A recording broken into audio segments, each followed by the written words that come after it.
Assam cabinet ने असम के कमजोर और दूर दराज के क्षेत्रों में मूल निवासियों और स्वदेशी भारतीय नागरिकों को हथियार लाइसेंस देने के लिए विशेष योजना की मंजूरी दी।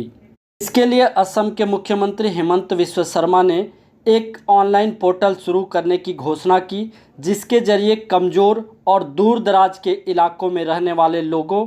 और स्वदेशी नागरिक हथियार लाइसेंस के लिए आवेदन कर सकते हैं। इसमें स्वदेशी नागरिक की खुद की सुरक्षा के लिए ये कदम उठाया गया है।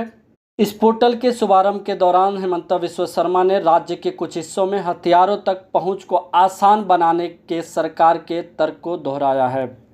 जिसमें इन्होंने कहा, अगर मैं भारत बांग्लादेश सीमा या किसी अंतर्राज्यीय सीमा क्षेत्र के पास रहता हूं, या मैं किसी ऐसे संवेदनशील क्षेत्र में रहता हूं जहां मेरे समुदाय की आबादी बहुत कम है, एक समुदाय की आबादी 90% से 95% है और वाई समुदाय की आबादी सिर्फ 5% है, और सांस्कृतिक, आर्थिक और ऐतिहासिक रूप से दोनों समुदायों के बीच तनाव रहता है, ऐसे में एक छोटी सी घटना भी ऐसी स्थिति पैदा कर सकती है जहां 95% समुदाय 5% समुदाय पर हमला कर सकता है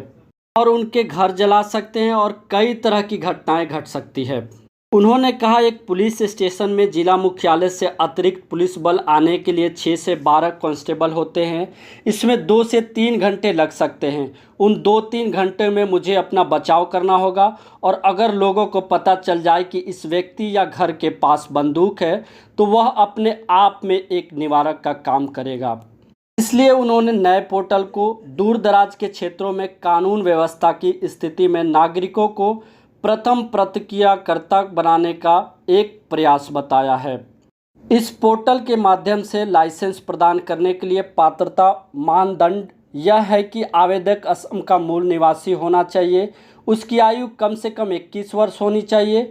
वह असुरक्षित और दूरस्थ क्षेत्र में रहता हो, उसकी कोई आपराधिक पृष्ठभूमि या लंबित मामले में नहीं होनी चाहिए, वह शारीरिक और मानसिक रूप से स्वस्थ होना चाहिए, और महत्वपूर्ण बात, उसके पास शस्त्र नियम 2016 के तहत प्रशिक्षण प्रमाण पत्र होना चाहिए। पोर्टल पर, जो असम सरकार के नागरिक डिजिटल सेवा पोर्टल सेवा सेतु का हिस्सा है, आवेदकों को पात्रता घोषणा को सत्यापित करना होगा कि वो एक मूल निवासी हैं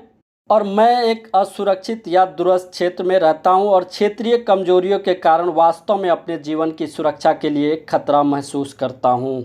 इस प्रक्रिया के माध्यम से जारी शस्त्र लाइसेंस 5 वर्ष की अवधि के लिए वैध होगा।